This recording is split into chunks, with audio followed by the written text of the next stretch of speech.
जय शिवराय मित्रांनो, आज आलो होतो मित्राची बहिणीच लग्नाला तसं नवरदेव पण गावातला होता. मग आमंत्रण पण दोन्हीकडून होतं. मग म्हणलं लग्नाला जाणं गरजेचं आहे गड्या. इथं नवरदेव नवरीची एंट्री सण चौघडीच्या ताटामाटात झाली हो. मग काही लग्न लागल्यानंतर जेवण बिवण करून गावात आलो. इथं तर नवरदेव नवरीची गाडी नटत होती. ते काम शिवशक्ती फुलभांडर म्हणजेच आमचे मित्र आकाश भोकडच होते. त्यांनी पण गाडी मस्तपैकी सजवली.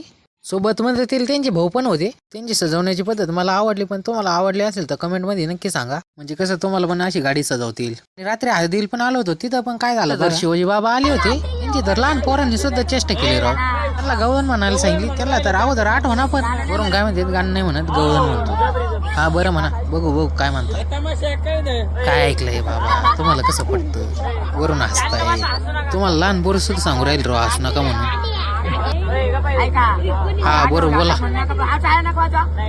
आणि टाळ्या वाजल्यावर चुकत नाही म्हणे. बरं आता ऐकायचं बाबांनी गवळण.